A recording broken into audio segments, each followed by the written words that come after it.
Introduction.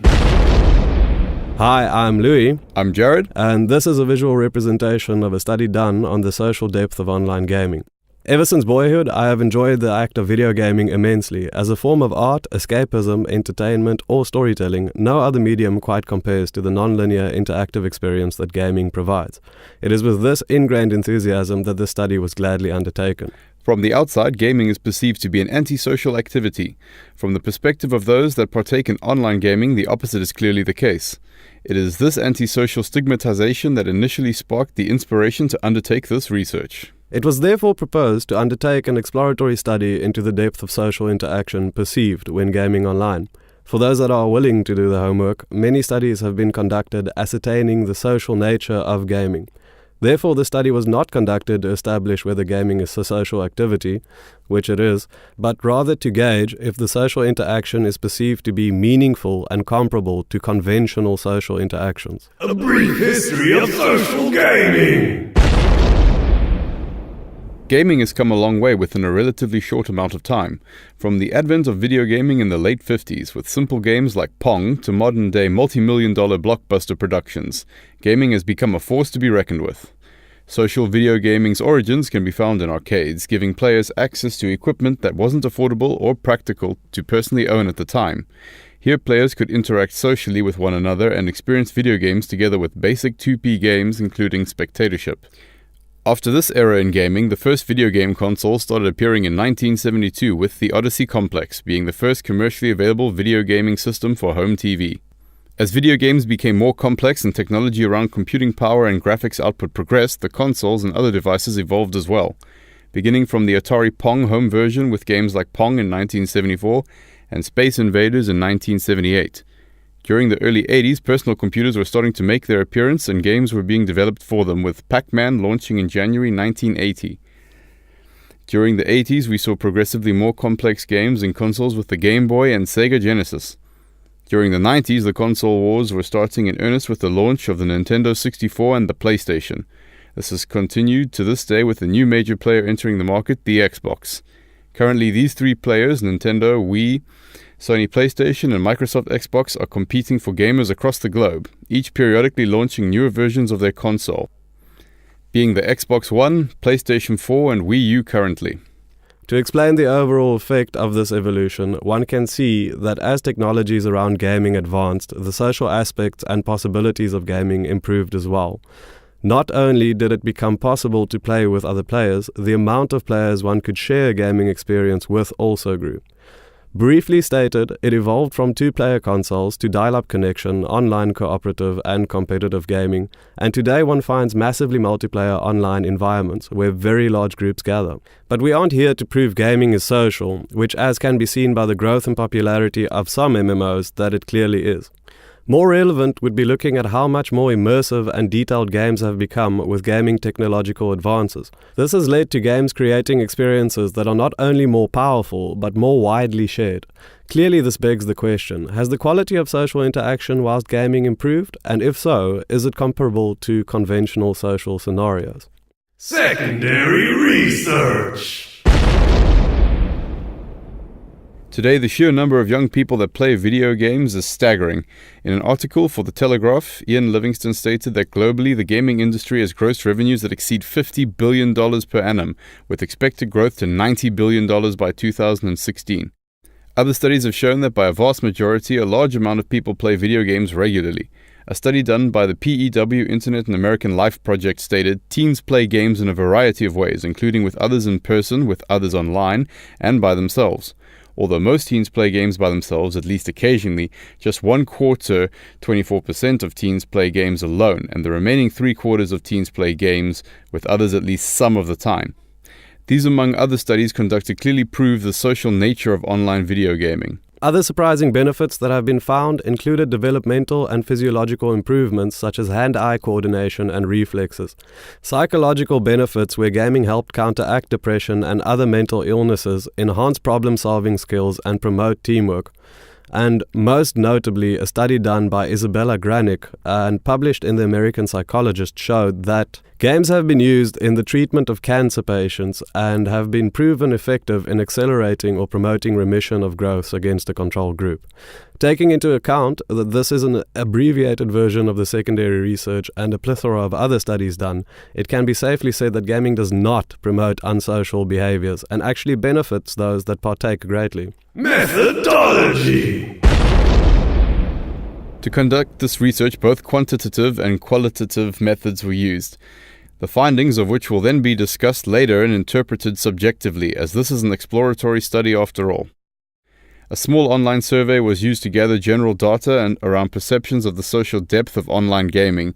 Sampling was done using judgment and snowballing techniques by posting links up on relevant forums and using social media and sharing. For qualitative findings, an ethnographic approach was used. This was done by actually playing Star Wars: The Old Republic online. This MMORPG was chosen due to the fact that social play is heavily promoted throughout.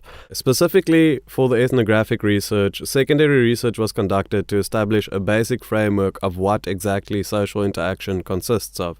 2 models were looked into, one authored by Tubbs and Moss and another by McAllister, accompanied by other writers. It was deemed necessary to create a simplified model, allowing for the comparison between online social interaction and conventional social interactions. Therefore, a very basic hierarchy of interaction was created, ranging from breaking the ice to small talk, teamwork, liking or bonding, and eventually to friendship. Much like Maslow's hierarchy, progression through stages is necessary. It is hoped that these simple measures could be used to focus the participant observation research and help me know what to look for. Findings.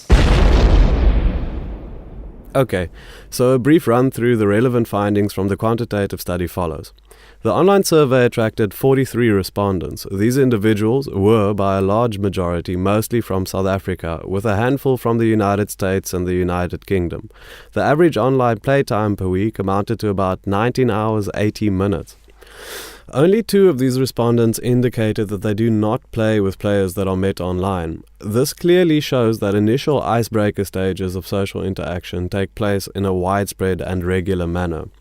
35 responded that they prefer playing online with players that they already know. Surprisingly, 8 replied negatively, indicating that at least to some, meeting new players online is preferable. And by a large majority, most players admitted to having conversations with players online. Most conversation is said to hinge around the game, teamwork and tactics. However, it was also stated that generally small talk is also present. It was found as well that after repeated play, conversational topics started evolving. When asked whether they played repeatedly with others met online, 31 responded positively. This clearly indicates that online gaming is a platform where more than superficial interactions take place and bonds can be formed. The 12 that replied negatively should not be ignored, however.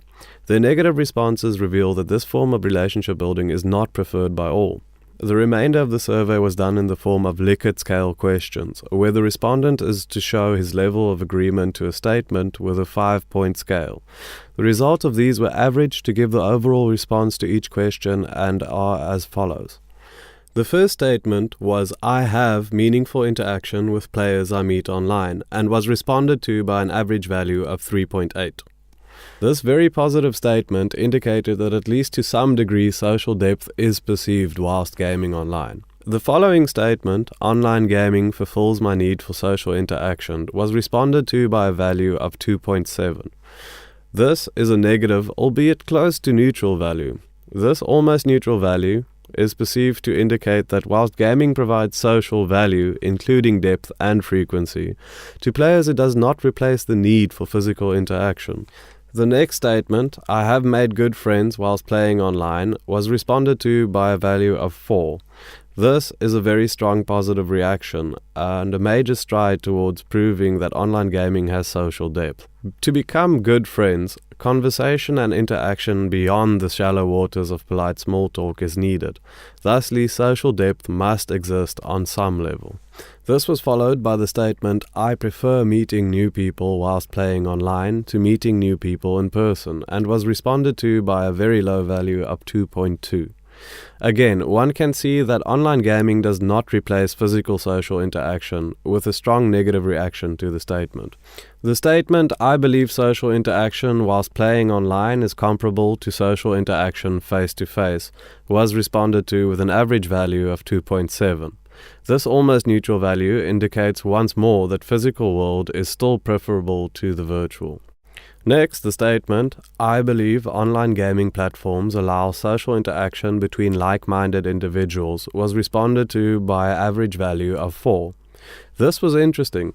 Clearly, online gaming is seen to be a platform where peer groups gather, and by common rational thought, it is safe to assume that groups with similar interests get along more easily, lending efficacy to the concept that good friends can be made on them. And finally, the statement, "Online gaming is a good way to make lasting friends from across the globe," was responded to by an average value of 3.7, adding strength to the debate that gaming creates lasting and far-reaching bonds. Participating personally and interacting with other players led to interesting insights. With the ethnographic study, I found it surprisingly easy to make new acquaintances, and the small talk phase of the basic model was almost always reached. Meeting and grouping with new players usually happened due to some shared event, where help was spontaneously given or a competitive act, such as a duel, was performed. With one or two players, a lasting partnership was eventually formed that continued post that particular game session, and with whom I still currently play when going online. Clearly, according to the simplified framework, the bonding stage has been reached. It is believed that, given more time, a friendship could be formed that might even persist outside of the Old Republic Online and into other games or on gaming social networks such as Steam. It must be clearly stated, however, that it is not believed that such a state of social interaction has been reached. Conclusion.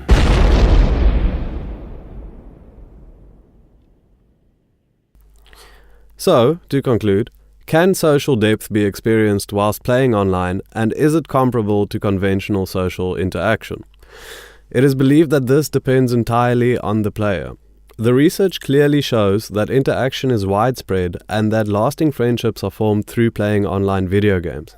Counter to this, it is quite evident that physical interaction is still preferred to interaction on the internet. It is believed that online gaming is a platform where like-minded individuals with shared interests and hobbies gather. These commonalities are believed to create a space where meaningful conversation and interaction is generated that creates social depth specifically relevant to those involved. Taking into consideration the basic model created to compare virtual to physical social interactions, grounded in the ethnographic portion of the study, it is believed that interaction is wholly comparable. Real-world interaction usually centers on an activity or shared experience. If one acknowledges that virtual shared experiences are just as potent as physical ones, it is not too far-fetched to think the two as equals. Thusly, deep social exchanges take place during online video games, but are still perceived as secondary to real-world social interaction. This is why it depends on the player, since if one's interests and hobbies revolve around online video game and its accompanying subculture, it is more likely to find potential peers within an online environment and therefore create lasting bonds with them. Thank you for taking the time to learn about the social depth of gaming. Keep on gaming, and goodbye. Game over.